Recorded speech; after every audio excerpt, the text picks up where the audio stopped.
This is Left Hand, and I am your host, Sarepti, aka Craig from the Acid Horizon podcast.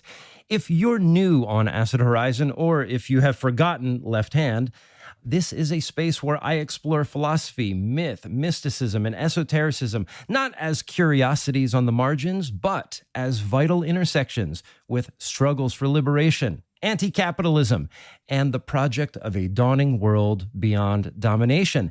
Today's episode is, as you can tell, an Acid Horizon crossover, and the thematic intersection we'll be addressing could not be more urgent. Why does myth continue to return, even in a supposedly disenchanted world? And when myth resurfaces, does it give us tools for transformation or its reimagining?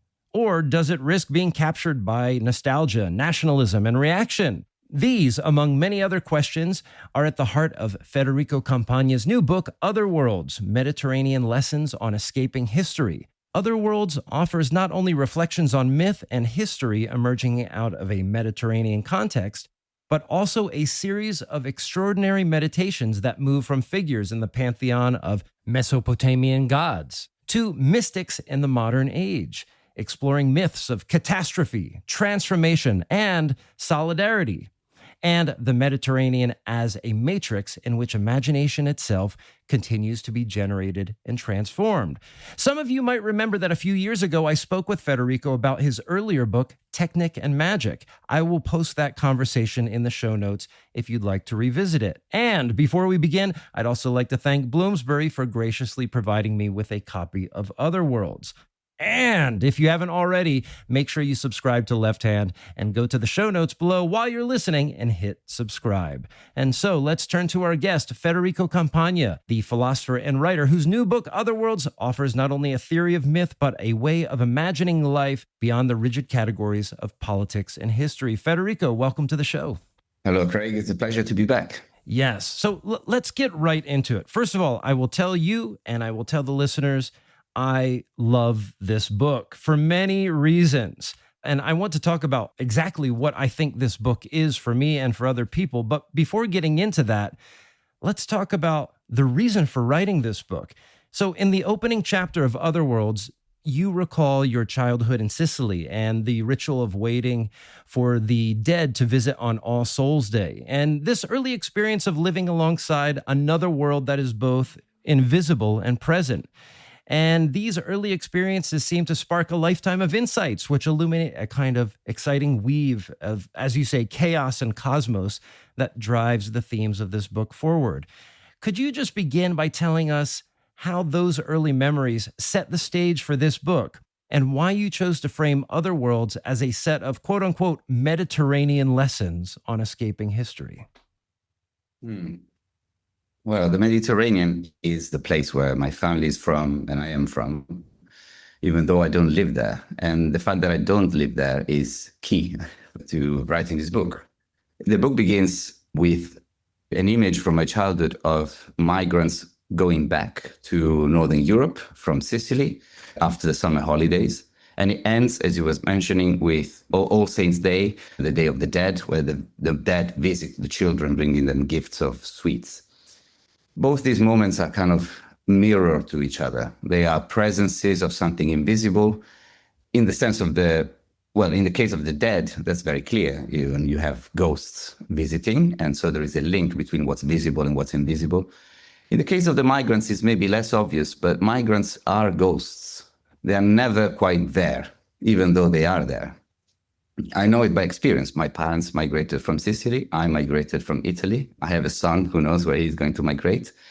But wherever you are as a migrant, you are never fully present and never fully absent, neither in your new home, neither in your old home. This is something that always struck me as a child and gave me, I think, an early insight into some metaphysical speculations, but also gave me a key to understand one aspect of the Mediterranean that is not quite prevalent in the way in which the Mediterranean is understood in history books or presented in tourist brochures. The Mediterranean is a land where things are not quite entirely there, including the people. And when they are there, They are there in a way that is very strange. They are there, but not fully themselves. This is the topic of syncretism. Syncretism is a mode of cultural production that mixes things from many different provenances and produces end results, rituals, cuisines, languages that are undefinable. They are not precisely locatable anywhere. They don't have a fixed identity. So to me, the Mediterranean embodied this long tradition of ghostliness. So it's a dark Mediterranean in a sense, without being Gothic, obviously, being the Mediterranean, but also a possibility of understanding how one can live in the world with a form of detachment.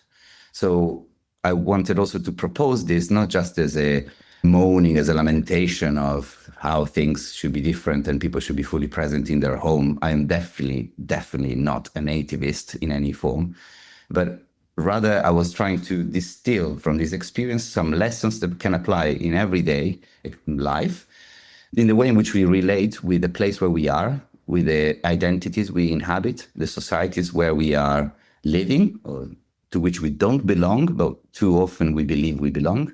And so, yeah, that's how I started getting into the idea of this book.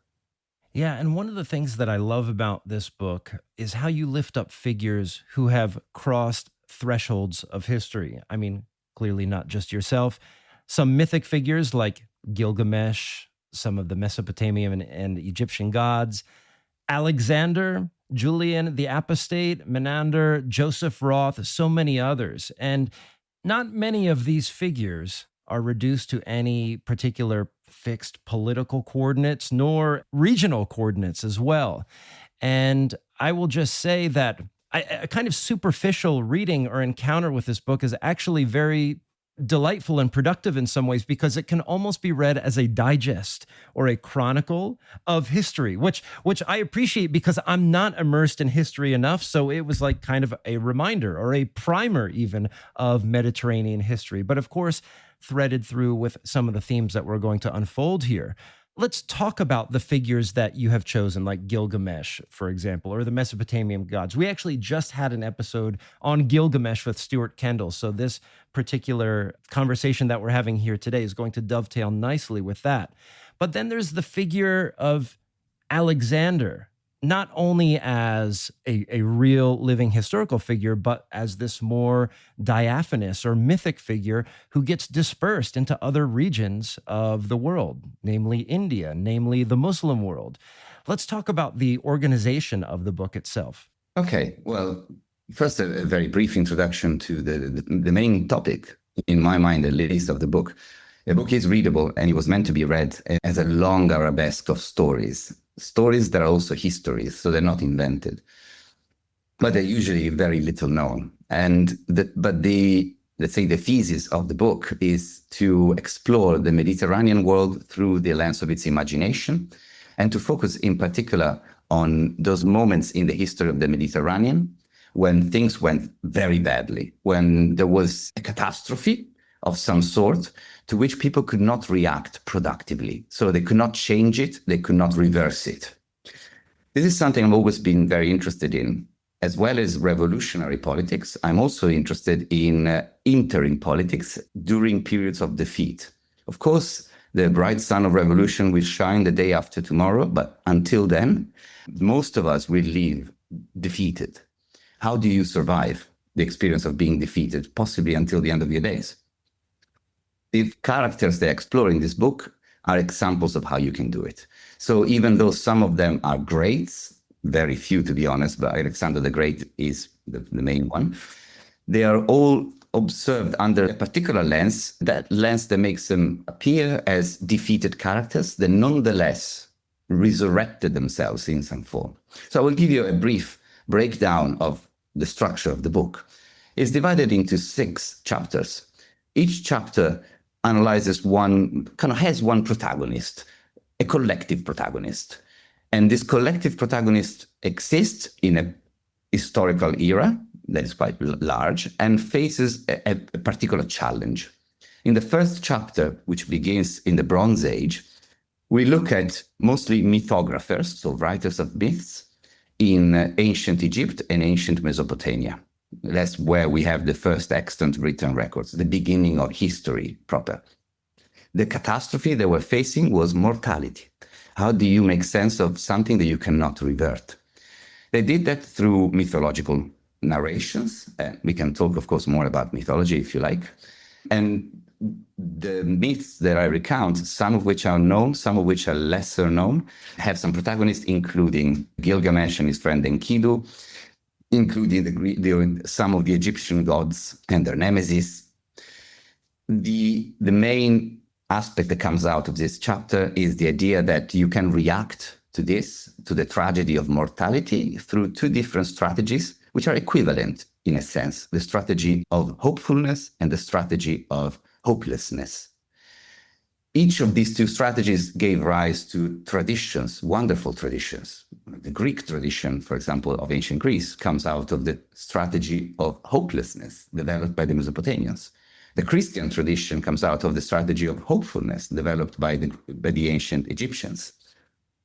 In a sense, these stories, which are very far into the past, I think are very close to our everyday experience today. I'm thinking, for example, of the writing of Franco Berardi-Bifo, a contemporary Italian philosopher who is very dear to my heart, and who's now writing very much about hopelessness as a political strategy. I keep a more ambivalent position on this, and I present all the different options. The second chapter is dedicated to foreigners. So people dislocated from their particular societies by cataclysmic political events. The setting is Hellenism, the time of Alexander the Great. The protagonist is Alexander the Great, but not the real one. Better, the real one, but not as we have it presented in our history books. Alexander the Great, as it was reinterpreted by the peoples that were defeated by his army. So the Egyptians, the Persians, and then later on also by the Muslim writers. The Alexander that is reinvented in these different variations is a completely phantasmagorical figure. It's somebody who is a foreigner to every land, which is, by the way, the definition of the perfect person according to Hugh of St. Victor, so the definition of the mystic. A foreigner to every land who is on an endless quest.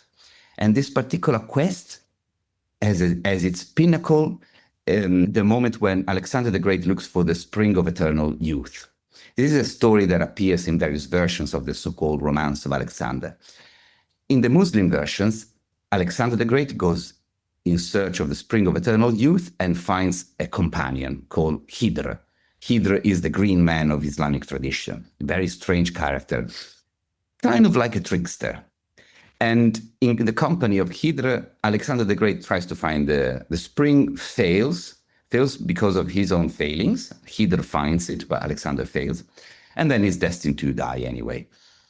Hidr is the counterpart, the doppelganger to Alexander. Of course, I will leave it to the readers to find out how in the book and how this connects with the practice of mastership in Sufi traditions in Islam. Then the third chapter, called Cosmonauts, is set in late antiquity. Late antiquity is, to my mind, one of the most interesting moments in history of all, especially for us today. It's the time around the fall of the Western Roman Empire. So the dates are vague, but just a bit before the Middle Ages and then a bit after the end of antiquity. Moment of great turmoil. I look in this chapter at the cosmonauts, so people that were exploring the universe in order to escape a world where they were no longer welcome.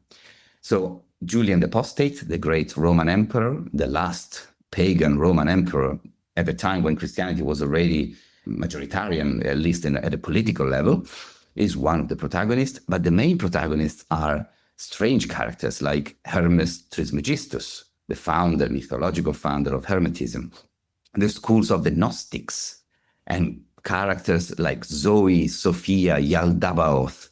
I will not expand here, but the stories narrated by the Gnostics, which we found only recently in 1945, for the first time we had a glimpse at Gnostic literature, are extraordinary. And for any reader who ever wondered how the Matrix came out as an idea, well, that's where it came from, okay? It's a Gnostic gospel. This chapter ends in front of the shores of Taiwan. This is one aspect of the Mediterranean that is very important to me. The Mediterranean is a method of going through catastrophes, escaping, deserting history, being always absent and always present at the same time. And it doesn't have geographical boundaries. It's a method. It's a syncretistic method of survival.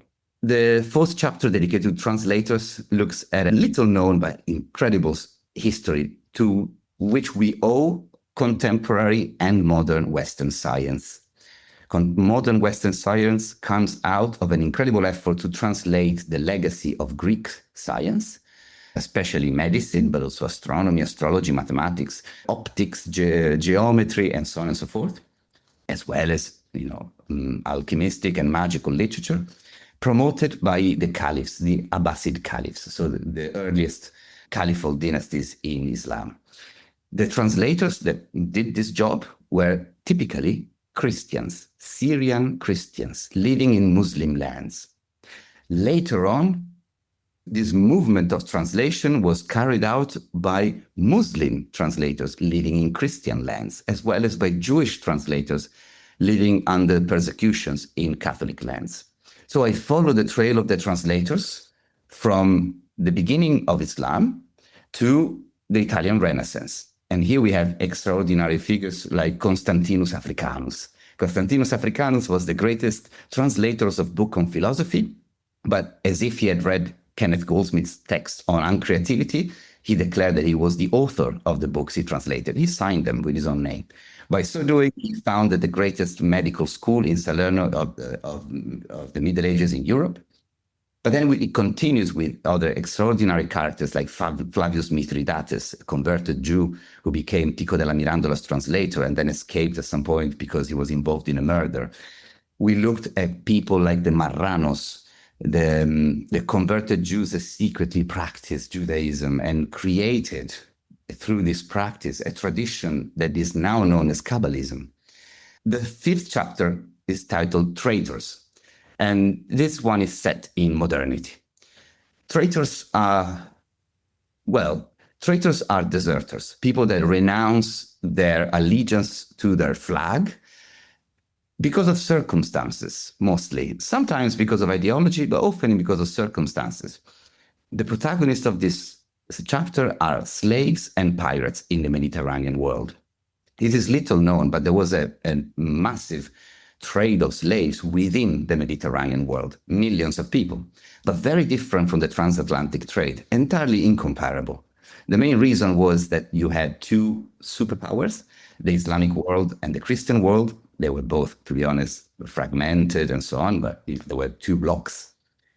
And since they were equivalent in power, they treated each other's slaves with a modicum of respect, but also encouraged integration of former slaves. Slavery was temporary. And you have extraordinary stories of people that became integrated in the new society. You have people like Miguel de Cervantes, the writer and the author of Don Quixote, spent 5 years as a slave in Algiers. But you have also Piccinini, the Venetian sailor who integrated so well in Algiers that he became one of the heads of the pirate congregation of Algiers, especially infamous. Or people like Ochali, who was a Calabrian fisherman who was kidnapped as a child and then became the admiral of the Ottoman fleet. So through the stories of slaves and pirates, of betrayal, I analyze how it's possible to reinvent oneself completely while remaining entirely foreign to every land. And finally, the sixth chapter, sorry, this is a bit long, but the book is quite rich of stories. The sixth chapter is called Migrants. It explores the contemporary age, and it begins in Paris.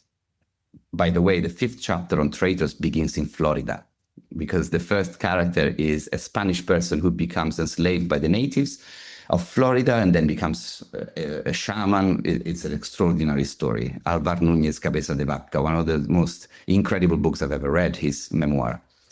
So the last chapter, Migrants, begins in Paris, and you have as the first protagonists the Jews that escaped the catastrophe of the fall of the Austro-Hungarian Empire at the end of the First World War. You know, When the First World War ended, all the great empires of Europe collapsed. The German Empire, the Austro-Hungarian Empire, and the Ottoman Empire collapsed simultaneously. The Austro-Hungarian Empire was particularly important to the history of the Mediterranean because it was a place where many nations were allowed, but no nationalism.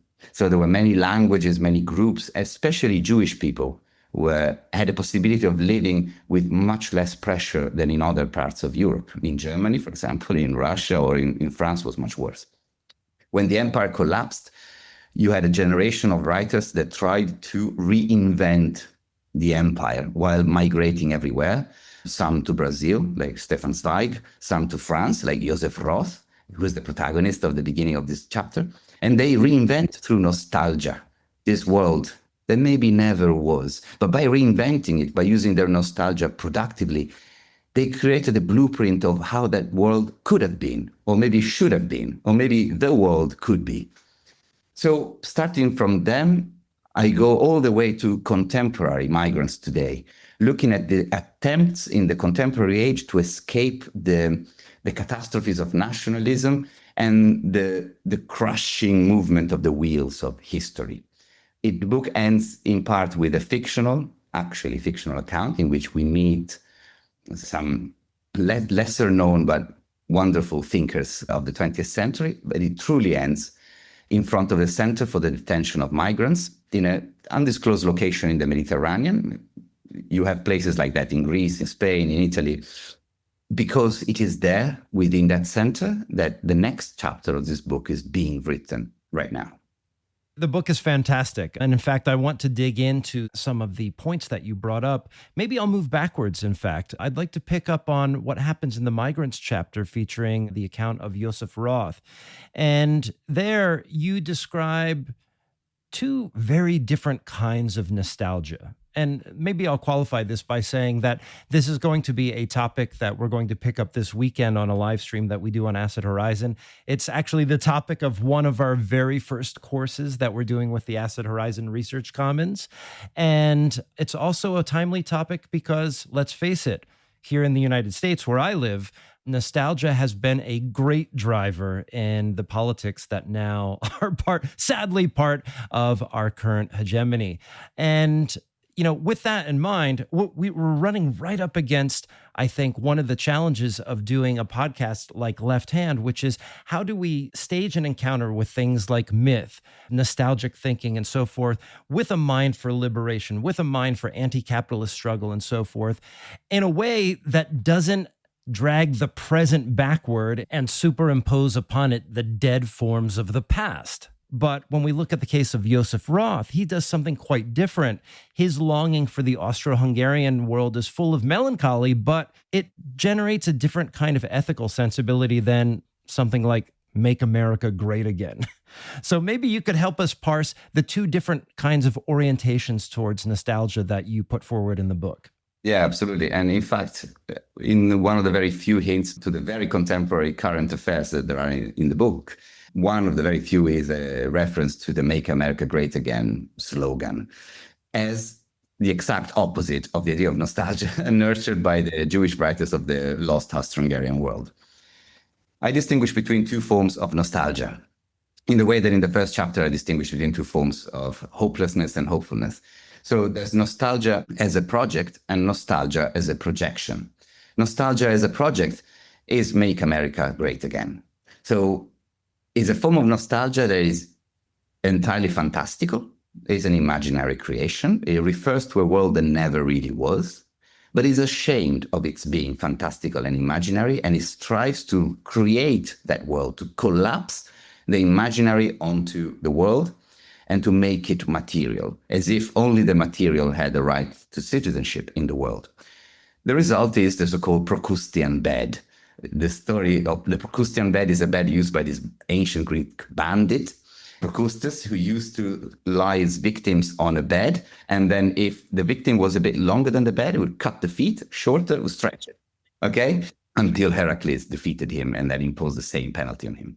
So the result of Make America Great Again is, in order to recreate this fantasy concretely and materially, you destroy as much as you can. You unleash a wave of destruction. The Austro-Hungarian writers that I look at were very different. They never had a plan to recreate the old world into the present. They had a very different metaphysics of time and a very different metaphysics of possibility. They thought that not only the actual exists, not only the things that you see materially around yourself exist, but also the infinite possibilities that were never actualized, the things that could have been but never were, actually, in fact, exist, truly exist. They truly exist just as much as the others. They have a right to citizenship ontologically as the others. This is something developed, for example, by Robert Musil in the book, The Man Without Qualities. They tried to put on trial not the present to change it, but history to reclaim a space outside of the hegemonic construction of reality, the hegemonic construction of the world that goes down in history as history. History is the recording, fundamentally, of the hegemonic ways of making sense of reality. But all the others, they do not enter history. And the fight is not for them to enter history, but to reclaim the fact that outside of history, there is a huge valley where many worlds exist simultaneously. And that's nostalgia as a projection. The past is reinvented because the past is simultaneous with the present and it undergoes transformations. While the powerful are able to transform the future, which is their reservoir, their hunting reservoir, for the powerless, the past often is the only place that they can change. But this is not a futile exercise. The past can be changed and can give rise to a different way of existing. We don't exist only in the present. We exist synchronously in all times.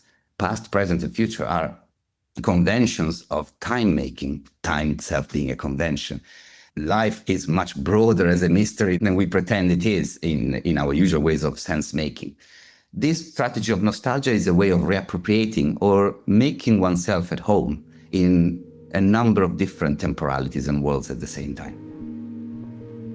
Hey everyone, give me a quick sidebar here that will be less than a minute. I committed myself to punching out this episode early, not only because of how fantastic this interview was, but also because its themes edge up against The Politics of Nostalgia by Grafton Tanner, which is one of the new courses that we are offering on the Acid Horizon Research Commons. We are going to interview Grafton on live stream on Sunday, August 24th. There's a link in the show notes. Also, click the Acid Horizon Research Commons link also in the show notes to find out more. Just take a quick look as you're listening, and let's get back to the interview.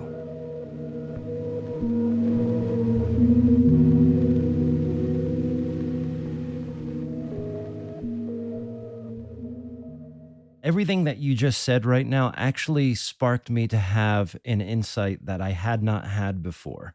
And I'd like to run it by you. So one of my upcoming questions was about the approaches to myth, especially when it relates to the politics of liberation, left-wing politics, broadly construed.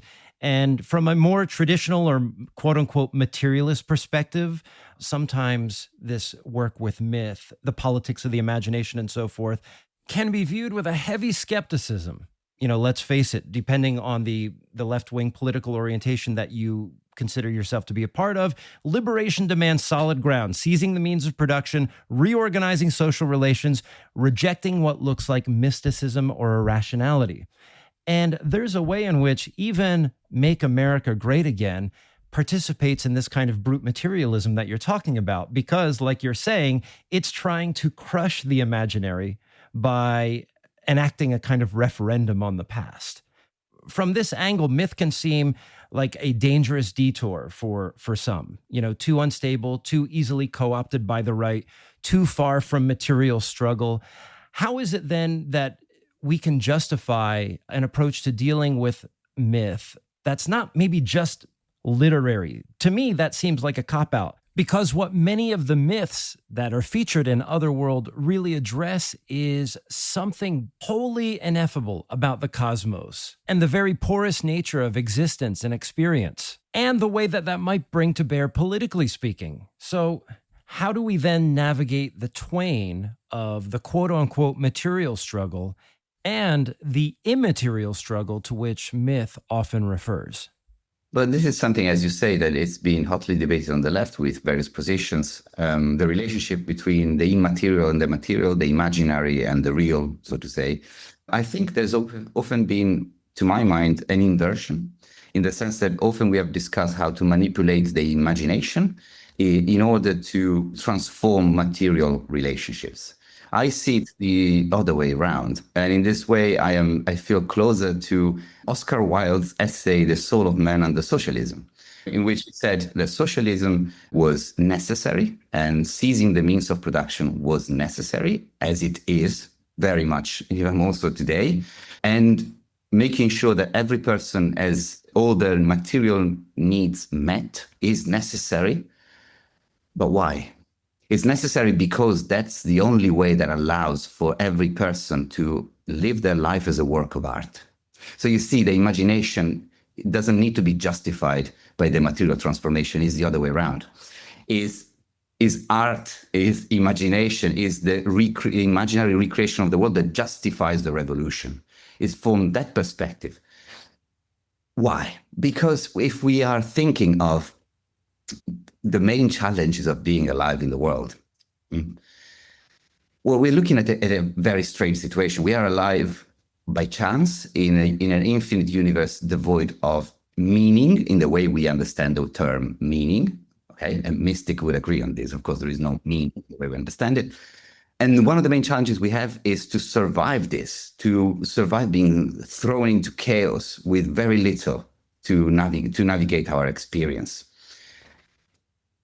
Doing this, making sense of life and avoiding killing oneself before you die, which is another great challenge, requires an enormous effort at the imaginative level. This enormous effort of making sense, while at the same time not forgetting that whatever sense you make is a fictional sense, that we live by myths and fictions.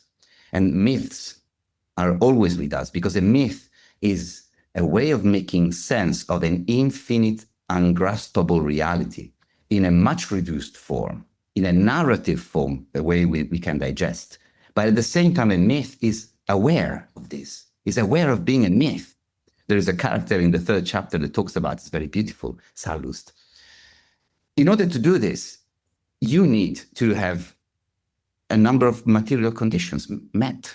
This is what defines a dignified life, okay? Not just having a bowl of rice a day, but being put in the condition to be a mystic and a philosopher. That's what we should strive for, because that's the only way in which we are capable of living without pretending not to be alive, which is a solution of entertainment and overwork, or without killing ourselves, or without distracting ourselves with crazy plans of destruction, which is another popular sport nowadays.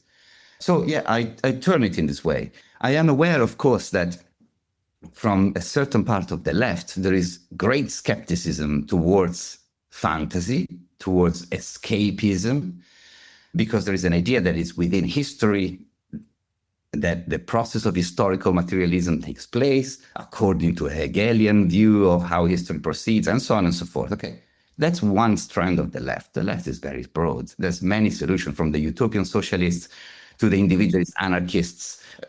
You know, there's much more than that. Of course, from historical materialism, we can take very important, often very important strategic lessons, as well as very important insights into political economy. You know, very important. But I don't think we should take it as a dogma 100%. So if the Italian Communist Party in the 1960s didn't listen to Wagner because Wagner was a Nazi author, or didn't read Nietzsche, that was their mistake. Okay, it was a mistake. You should read Nietzsche. You should listen to Wagner. Wagner is a wonderful musician, and Nietzsche is an incredible philosopher and writer. So we shouldn't kind of castrate the range of our imagination in the name of a total hegemony of the material. The material is the service of the immaterial. There's a quote that really stands out to me that we encounter on page 137 of the book. And I'm going to get into the weeds a little bit, sort of metaphysically, psychologically here. You wrote that mythic stories belong to an otherworld beyond space and time, whose reverberations appear here in our everyday world. Like the light of distant stars, the eternal actions of gods and heroes are visible to us only faintly, and myth is the sole form in which humans can communicate them. You go on to say then that mythic stories resembled the eternal laws of mathematics. They are here with us, yet they are irreducible to what we can see of them. They run alongside the flow of time, and when they enter the present, they emerge like messengers from an invisible elsewhere. And previously, in the context of this conversation, you mentioned that we are living past, present, and future all simultaneously in some sense. And there's a seeming paradox here. At one level, there's something about this reality that escapes us, that remains constantly ineffable.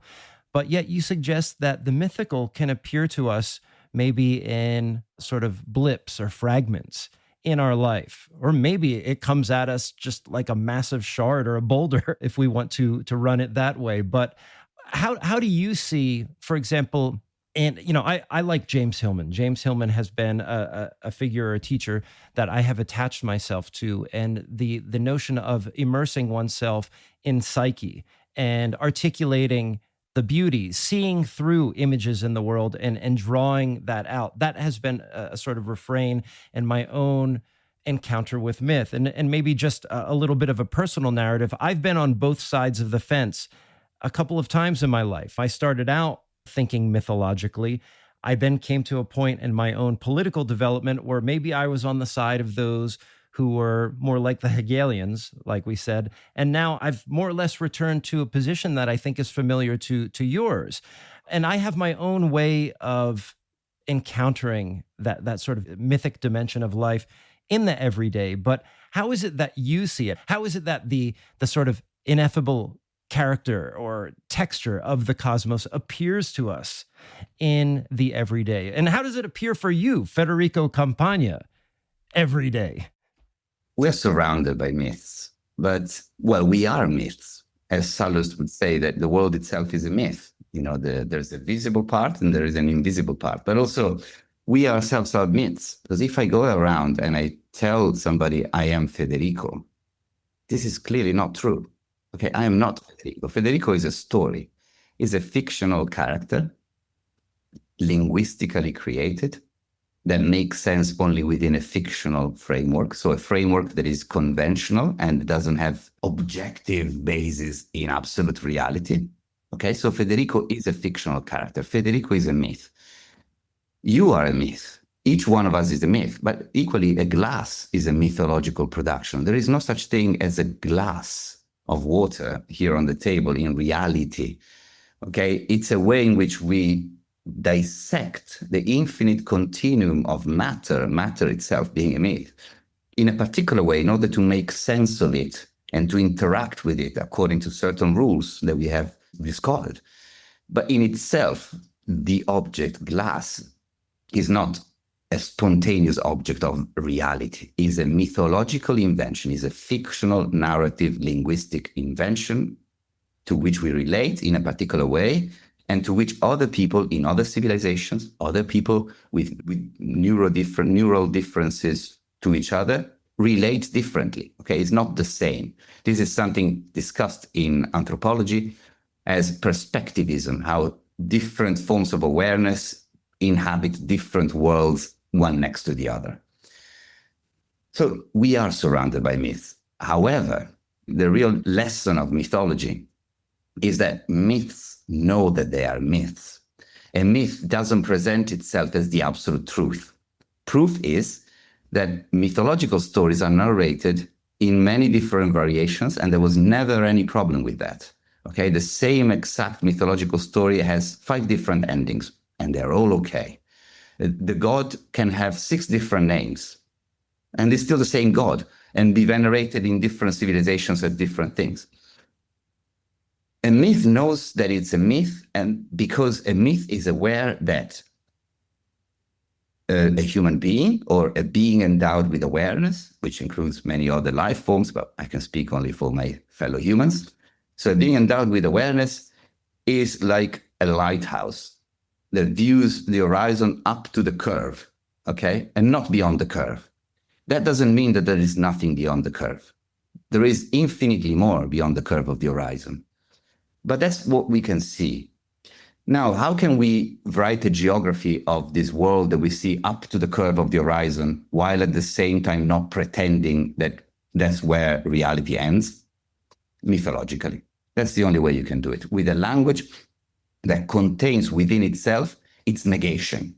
Constantly says, yes, but this is a story. Yes, but not really. Okay? Not really, not absolutely really. This is important and is exactly the opposite of what we're doing today. Okay, so today, for example, with the rise of nationalisms, we have people talking about things like the United States of America, which things that don't exist. Okay, these are fictions. These are inventions. Okay, they're inventions exactly like the flying spaghetti monster. They're ontologically, they're exactly on the same plane as the flying spaghetti monster. And on the basis of these fictions, they create a bureaucracy, they issue diktats, they create police forces, they kill, they imprison, they render impossible the imaginary creation of meaning and the free floating within reality to millions of people. Only because we don't remember that these things are myths. And it seems as if the people who employ myth or mythology as a kind of political tool often do it to upright these images or icons that have a transcendent sovereignty over others. And this is often associated with the far right and the right wing generally. But what you're talking about sounds like a kind of anarchy. And I'm getting some inflection. I am an anarchist. Of course you are, as I am. And we've talked about your book, Technic and Magic, and I'm familiar with your book, The Last Night, which we put out with a publisher with whom we were previously associated. But I would actually like to talk about the intersection of your anarchist commitments with mythology itself. I mean, we've already fleshed a little bit of that out here, but maybe there's something more definitive that you can say. How is it that you validate your commitment to mythology via your anarchism or vice versa?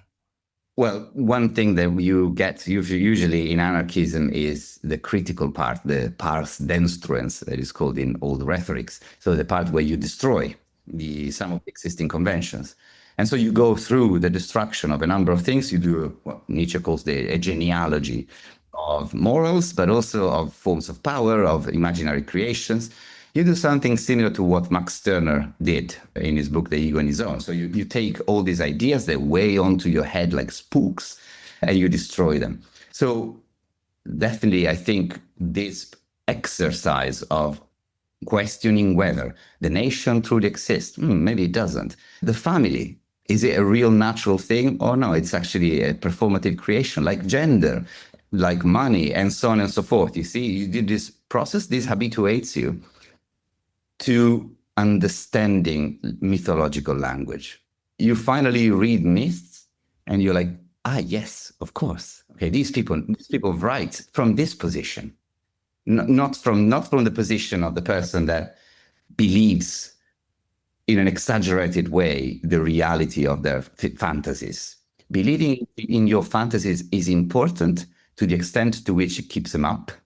So you have to suspend your disbelief enough, for example, to be able to go out of the house and say, I'm Federico.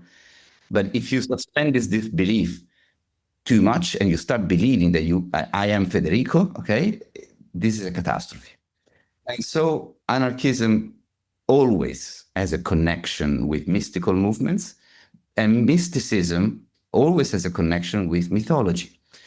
Because mythology is propedeutic. It's kind of like, it takes you there. It's a passage towards. This is something described and discussed interestingly, for example, by Pavel Florensky, a great mathematician, inventor, art historian, Orthodox priest, mystic, and so on and so forth from Russia. How there is a connection between this habituation to the invisible, to the failures of language through myth that takes you towards an ecstatic experience of reality in itself. So this is the main way in. Anarchism also means that there is no arche. So anarche, the word itself means without arche. But this is very, very interesting. What does arche means in Greek? Arche means many different things. It means power, so monarchy. the power of the monos, the arche of the monos. But it also means origin. So the first Greek philosophers before Socrates were known as the pre-Socratics, were known as the ones that investigated the problem of the arche. What is the fundamental ingredient that creates reality? And you had people like Thales saying it's water, others saying it's the infinite or it's fire, and so on and so forth. An anarchist says that there is no arche. What does this mean? There is, of course, an arche. So there is, of course, the bedrock of reality, the fundamental fact of reality being there. But this being, with a capital B, as Heidegger suggests, is not being with a small b.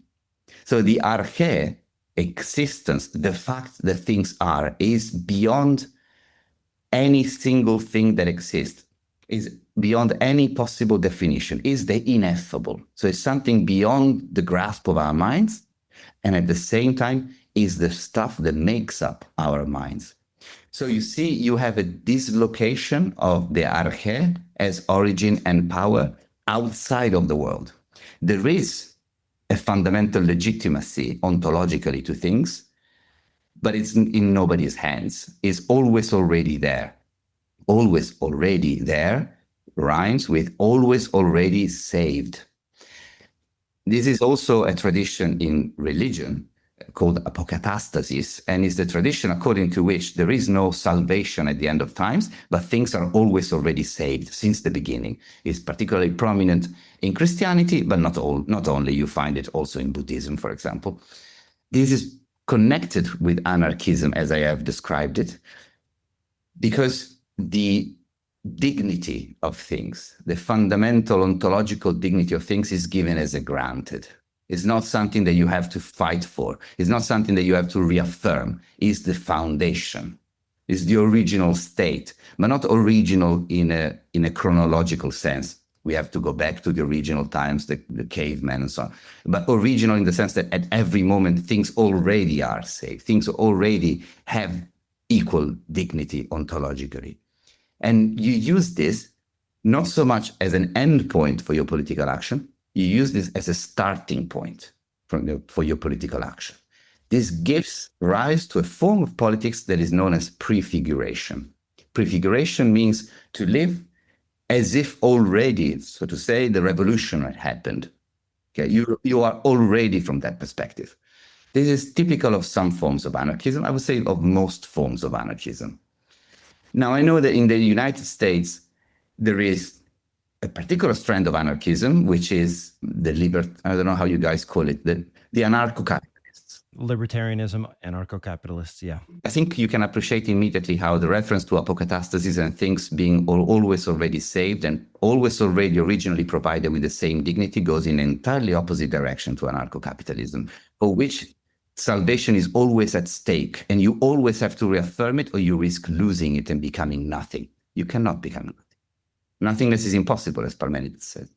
You know, as an anarchist reading this particular book, one of the challenges is encountering a figure like Alexander, for example, or any of the great conquerors, and seeing them in a positive light. But of course, we know that history is essentially an ongoing transformation and reshaping of values.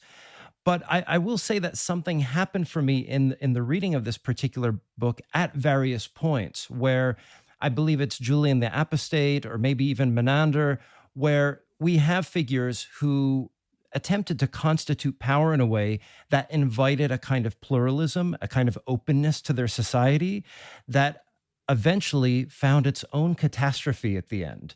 And reading this book is a kind of meditation in these tiny surges of hopefulness emerging out of these figures that in many cases I'd ordinarily be at odds with, and then seeing their project completely fall apart and being returned to myself and my values and watching it happen all over again. So there's a kind of cyclical quality, which I think addresses this broader theme of how do we handle the ongoing or impending catastrophe? What is not only our political orientation towards it, but how can we marshal the imaginative resources to live and thrive amidst collapse?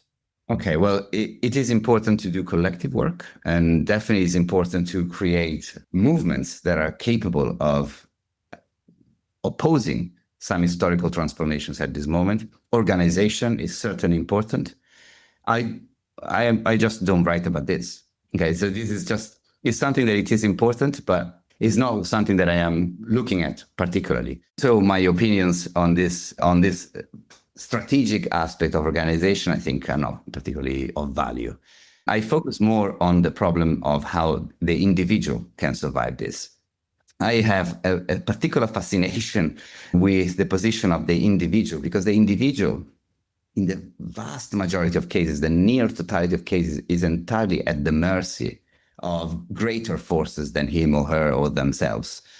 The forces of society, the forces of culture, the forces of the so-called past, the forces of the future, even worse than the forces of the past, the forces of history. So I look very much at the examples of the single individual stuck in a state of powerlessness. So in terms of the collective organization, I cannot offer much advice. Maybe if we go grab a beer together, we can talk about that. But at the level of the individual, in a way, this book and also my previous books, but this one in particular, function a little bit like, like the kind of genre, literary genre that was quite popular in the Middle Ages and in the early modernity, called Mirrors for Princes. Mirrors for Princes were books of advice to princes on how best to rule and run their kingdoms. I write mirrors for plebs because I'm not a prince and I'm a pleb. So, but for individual people in the plebs, like myself.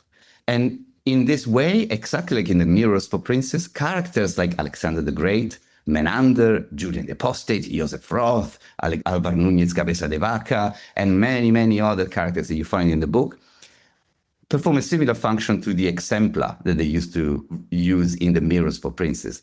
They are more or less real examples of exemplary behaviors. Are they entirely real? Was Menander the Hellenistic king of a kingdom in what was called at the time India? Is basically in Afghanistan, okay, who promoted Buddhism while at the same time speaking Greek?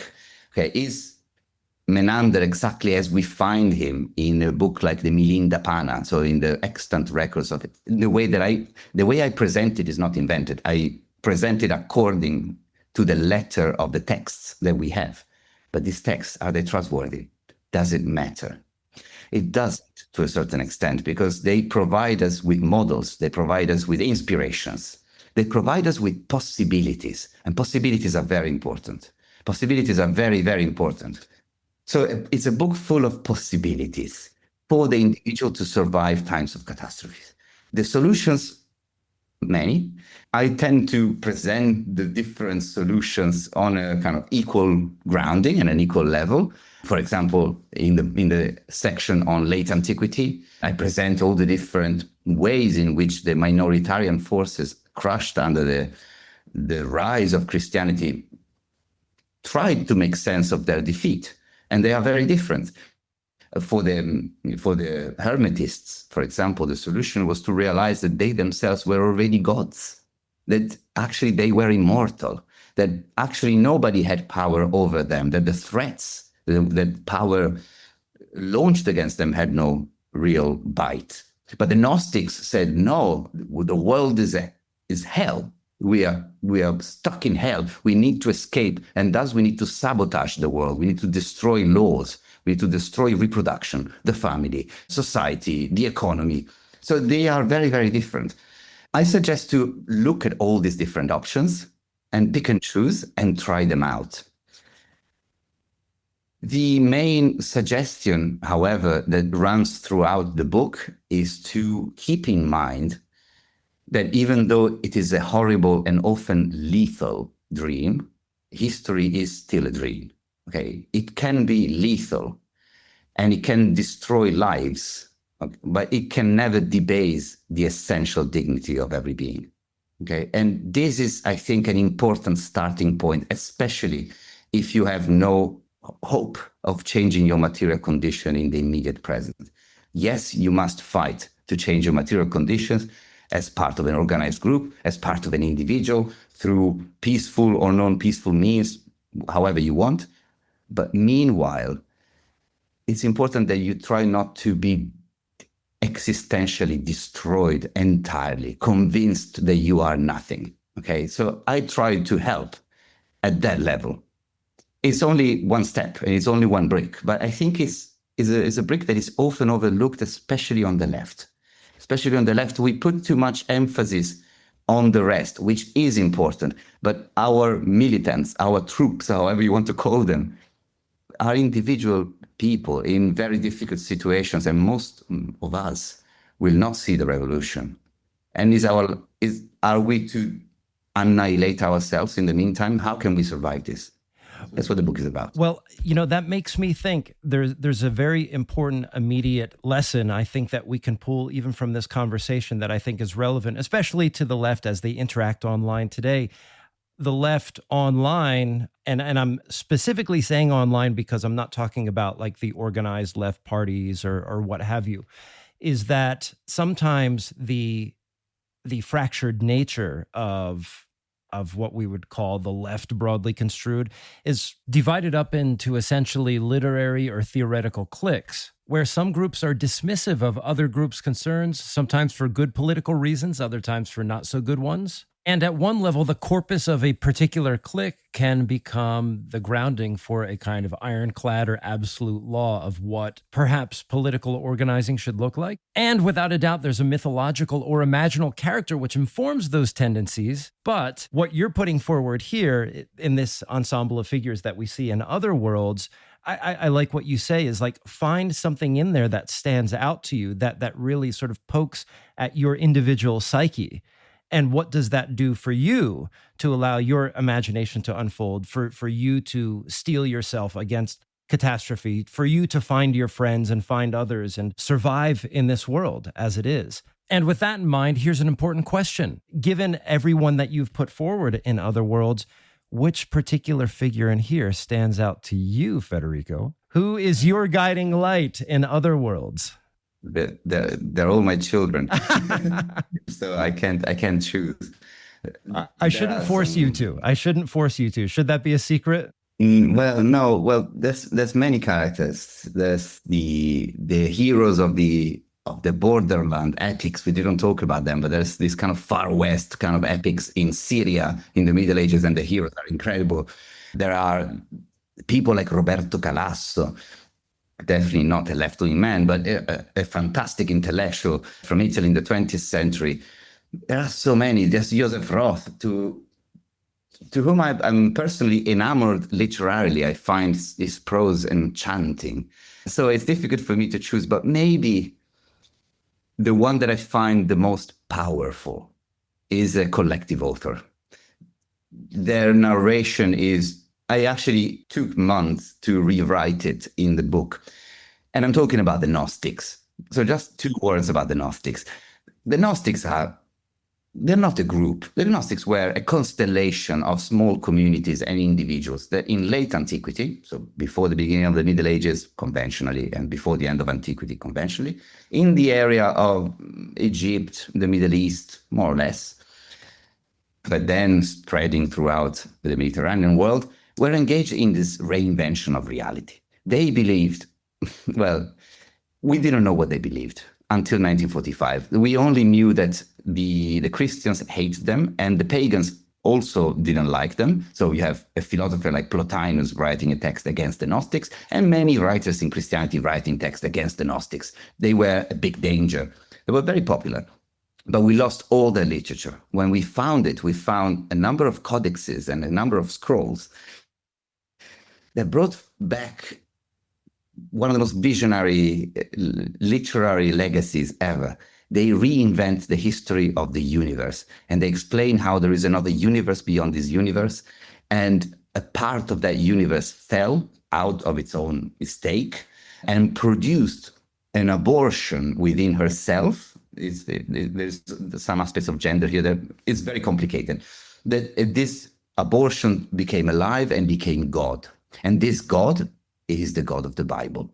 And the Bible is the book of the crimes of God. The Bible is true, but can't you read it? That God is horrible.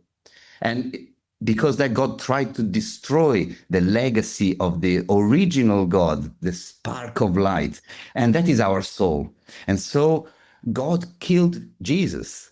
God tried to destroy the spark of light by destroying Sodom and Gomorrah, where we Gnostics were back in the days. I can't summarize it now. It did take me months to read all the codices and put together different versions into one semi-coherent narrative. By the way, this is the only available version of it as a coherent narrative.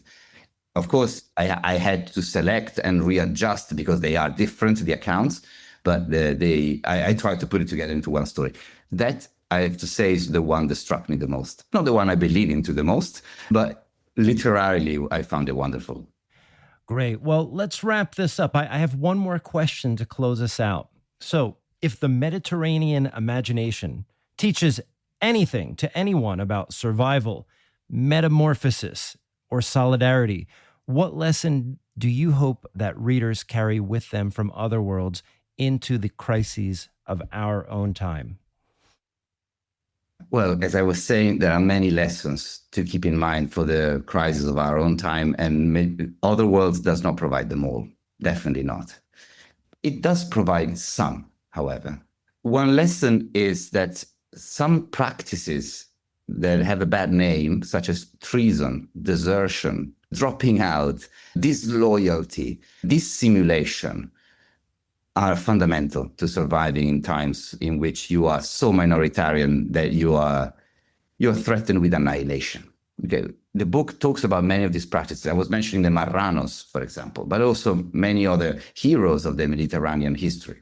So to keep in mind that the arsenal at our disposal is greater than the mere arsenal of how to seize power. Okay, there is also an arsenal at our disposal in times of defeat. And the other is to not believe excessively in anything and not disbelieve excessively anything. To grant a right to citizenship at an ontological level to all things that are and aren't from our own perspective, because our perspective is so tiny, that all possibilities simultaneously exist, the past, the present, and the future simultaneously exist, that time itself being an invention does not define the temporality of our existence, but at the same time, that the tools that we use to navigate our life, which are linguistic tools, are necessary. We need to nurture them, but we should not fall into the trap of believing them to be absolutely real. And the last thing is that you are not alone, that you have many comrades that have been fighting and are fighting your same struggle exactly on your same terms, just in another era, in another part of the world. The fact that they lived 2,000 years ago doesn't mean that they're less relevant to you today or less close to you today than somebody next to you. So look around in history, look around in space and time, and you will find that you're very much not alone. You have many friends. So you have an esoteric circle. You mentioned esotericism. And this circle is made of people in the flesh and people without flesh. Well, Federico, thank you. You are in the flesh. You are in our circle. And we want to say thank you for getting us Otherworlds Mediterranean Lessons on Escaping History from Bloomsbury. It's out now, so go ahead and purchase it wherever you purchase books or commit some sort of crime that would allow you to procure the book. Steal this book. Abby Hoffman's. Huh? Yeah, steal this book. That may or may not go into the episode, but thank you very much. Craig, thank you very much. It's been a real pleasure, and good luck with everything in the US, or that thing known as the US. Thank you so much again, Federico. And just as a reminder, this episode was both featured on the Acid Horizon podcast and the Left Hand podcast. But most importantly, it is all part of the Acid Horizon Research Commons.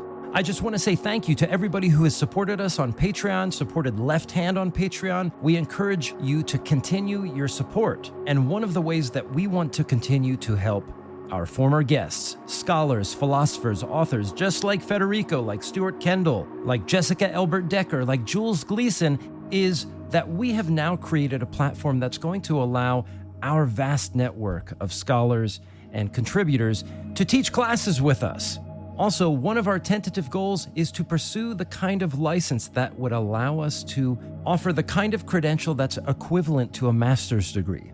That means, as the Commons evolves, you may be able to earn credit for classes that you have taken through the Acid Horizon Research Commons. Look, the fact on the ground in the United States, in the UK, and elsewhere in the world is that philosophy is under attack.